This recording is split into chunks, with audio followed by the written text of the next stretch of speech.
नमस्कार मित्रांनो, all the best या चॅनलमध्ये आपल्या सर्वांचं स्वागत आहे. मित्रांनो, आताच्या क्षणाची अतिशय महत्त्वाची व मोठी अशी बातमी आहे, कारण की शाळांसाठी आता शिक्षण विभागाकडून विशेष मोहीम हाती घेण्यात येत आहे. या संदर्भातील सविस्तर अपडेट आपण पाहूया. तत्पूर्वी आपल्याला ही माहिती आवडल्यास व्हिडिओ लाईक करा, तसेच नवनवीन अपडेटसाठी ऑल द बेस्ट या चॅनलला सबस्क्राईब नक्की करा. तर चला पाहूया. वाचन लेखन कौशल्य विकासासाठी विशेष मोहीम. शालेय शिक्षण विभाग विद्यार्थ्यांसाठी ब्रिज कोर्स तयार करणे आवश्यक. पाहूयात. कोरोनामुळे वर्षभर शाळा बंद असल्याने त्याचा परिणाम विद्यार्थ्यांच्या शैक्षणिक प्रगतीवर होत आहे. अनेक विद्यार्थ्यांची लेखन व वाचनाची गती मंदावली आहे. त्यामुळेच राज्याच्या शालेय शिक्षण विभागाकडून याबाबत विशेष मोहीम हाती घेण्यासंदर्भात विचार केला जात आहे. त्या वर्गात विद्यार्थ्यांचे अपेक्षित वाचन व लेखन कौशल्य विकसित होणे गरजेचे आहे. त्यामुळे या विद्यार्थ्यांसाठी ब्रिज कोर्स तयार करणे आवश्यक आहे, असे मत तज्ज्ञांकडून व्यक्त केले जात आहे. वर्षभरापासून विद्यार्थ्यांना केवळ ऑनलाईन पद्धतीने मार्गदर्शन केले जात आहे, परंतु ऑनलाईन शिक्षणाला अनेक मर्यादा आहेत. त्यामुळे विद्यार्थ्यांचे ऑफलाईन पद्धतीने विकसित होणारे लेखन कौशल्य आणि वाचन कौशल्य यावर चांगलाच परिणाम झाला आहे. विद्यार्थी वर्गामध्ये असताना शिक्षक त्याच्या वाचन व लेखनाकडे लक्ष देतात. त्यातून विद्यार्थ्यांचे हे दोन्ही कौशल्य विकसित होण्यास मदत होते. परंतु शाळा बंद असल्याने विद्यार्थ्यांच्या एकूणच शैक्षणिक प्रगतीवर परिणाम झाला आहे. त्यामुळेच राज्याच्या शालेय शिक्षण विभागाने याबाबत सकारात्मक विचार करण्यास सुरुवात केली आहे. राज्याच्या शालेय शिक्षण विभागाकडून याबाबत विशेष मोहीम हाती घेण्यासंदर्भात अनेकांनी मागणी केली होती, कारण त्या वर्गात विद्यार्थ्यांचे अपेक्षित वाचन व लेखन कौशल्य विकसित होणे गरजेचे आहे.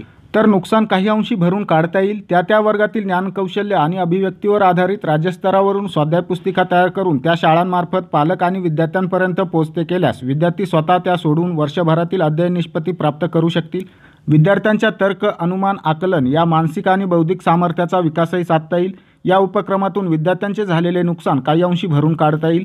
शाळा सुरू झाल्यानंतर शिक्षकांनी त्या स्वाध्याय पुस्तिकेचे मूल्यमापन करून विद्यार्थ्यांना परत कराव्यात, असेही शिक्षण तज्ज्ञांनी सांगितले आहे. तर प्राथमिक स्तरावरील विद्यार्थ्यांची प्रगती श्रवण, भाषण, वाचन आणि लेखन या 4 कौशल्यांशी निगडीत असते. शाळा बंद असल्यामुळे त्यावर परिणाम झाला आहे. मात्र पालकांनी व शिक्षकांनी यात पुढाकार घेतल्यास विद्यार्थ्यांचे शैक्षणिक नुकसान भरून काढता येईल. शिक्षकांच्या मदतीने पालकांनी विद्यार्थ्यांचा अभ्यास करून घ्यावा. शक्य झाल्यास परिसरातील समवयस्क मुलांचे गट करून त्यांचे वाचन व लेखन कौशल्य विकसित करण्याचा प्रयत्न करावा. गोविंद नांदेडे, माजी संचालक, प्राथमिक शिक्षण, महाराष्ट्र राज्य. तर माननीय शिक्षण संचालक काय म्हटलेले आहेत पाहूयात. ऑनलाईन शिक्षणामुळे निश्चितच विद्यार्थ्यांच्या लेखन व वाचन कौशल्यावर परिणाम झाला आहे. त्या सुधारणा करण्यासाठी आवश्यक उपाययोजना कराव्या लागतील. शिक्षण विभागातर्फे याबाबत विचार केला जात आहे. दत्तात्रय जगताप, संचालक, प्राथमिक शिक्षण, महाराष्ट्र राज्य. सर्वच विद्यार्थ्यांना ऑनलाईन शिक्षण घेता आले नाही, त्यामुळे त्यांच्या शैक्षणिक प्रगतीवर काही प्रमाणात परिणाम झाला. विद्यार्थ्यांचे वाचन व लेखन कौशल्य विकसित करण्यासाठी महाराष्ट्र राज्य शैक्षणिक संशोधन व प्रशिक्षण परिषदेतर्फे ब्रिज कोर्स करण्याचा विचार सुरू आहे. मान्य दिनकर टेमकर, संचालक, SCRT. तर मुख्याध्यापक महासंघाचे प्रवक्ता महेंद्र गणपुले यांनी काय म्हटले पाहूया. विद्यार्थ्यांनी वर्षभर लिखाणच केले नाही. अर्ध्या तासाच्या लिखाणाला काही विद्यार्थ्यांना 2 तास लागत असल्याचे अलीकडे दिसून आले आहे. त्यामुळेच इयत्ता 10वी आणि 12वीच्या विद्यार्थ्यांना परीक्षेचा वेळ वाढवून दिला. ऑनलाईन शिक्षणामुळे शिक्षक प्रत्येक विद्यार्थ्यांच्या लेखन व वाचन कौशल्याकडे लक्ष देऊ शकत नाही. त्यामुळे पालकांची भूमिका यात महत्त्वपूर्ण आहे. शिक्षकांनी दिलेले लेखन विद्यार्थी वेळेत पूर्ण करतात की नाही हे पालकांनी तपासणे आवश्यक आहे.